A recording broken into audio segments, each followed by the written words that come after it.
বাংলাদেশে পাসপোর্ট জটিলতা নিরসনের জন্য নতুন একটি পদক্ষেপ হাতে নিচ্ছে অন্তর্বর্তীকালীন সরকার। বলা হয়েছে পাসপোর্ট ইস্যু এবং নবায়নের ক্ষেত্রে পুলিশ ভেরিফিকেশনের যে পার্ট রয়েছে বা যাচাই বাছাইয়ের প্রয়োজন হয় সেটি উঠিয়ে নেওয়ার পরিকল্পনা করছে সরকার। বিশেষ করে পাসপোর্ট বাংলাদেশের মানুষের একটি নাগরিক অধিকার, সেটি পুলিশ ভেরিফিকেশনের কারণে অনেকেই হয়রানির শিকার হয় এবং এক্ষেত্রে মানুষকে দীর্ঘদিন ধরে অপেক্ষা করতে হয়।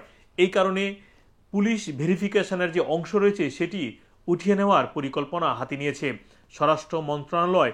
এরই মধ্যে নানা পদক্ষেপ হাতে নিতে যাচ্ছে এ বিষয়ে। এছাড়াও খবরে বলা হয়েছে পাসপোর্টের জন্য দুটি বিষয় সবচেয়ে গুরুত্বপূর্ণ। একটি হচ্ছে জন্ম নিবন্ধন, আরেকটি হচ্ছে জাতীয় পরিচয়পত্র।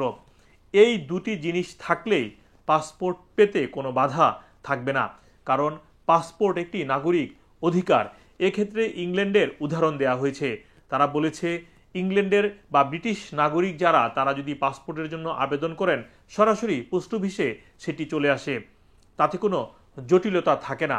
এই উদাহরণ টেনে বাংলাদেশের পাসপোর্ট পাওয়া, বিশেষ করে নবায়ন এবং নতুন পাসপোর্টের জন্য যারা আবেদন করবেন, এই দুটি বিষয়, একটি হচ্ছে জন্ম নিবন্ধন, আরেকটি হচ্ছে জাতীয় পরিচয়পত্র থাকলেই তাদের পাসপোর্ট দিতে আর কোনো বাধা থাকবে না।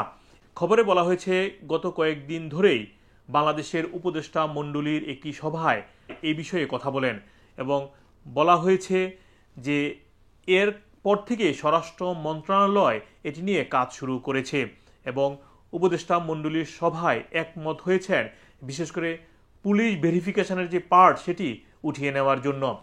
এছাড়াও খবরে বলা হয়েছে বর্তমানে পুলিশ ভেরিফিকেশনের কারণে প্রায় 16,000 পাসপোর্ট আটকিয়ে রয়েছে বাংলাদেশে।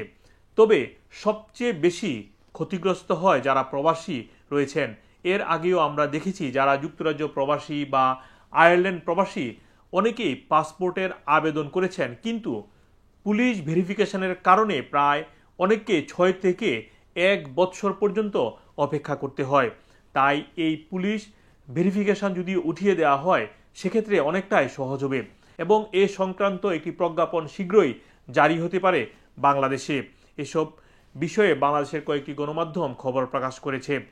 বাংলাদেশের যে পাসপোর্ট রয়েছে, বিশেষ করে যারা যুক্তরাজ্য প্রবাসী রয়েছেন, তাদের কোনো পাসপোর্টের জন্য নতুন পাসপোর্ট অথবা পুরাতন কোনো পাসপোর্টের জন্য আবেদন, নবায়নের জন্য আবেদন করলে সেটি পুলিশ ভেরিফিকেশনের জন্য বাংলাদেশে পাঠাতে হয় এবং সেখান থেকে সেটি ভেরিফাইড হয়ে আসার পর তারপরে সেই পাসপোর্টটি পেতে দীর্ঘ সময় লেগে যায়।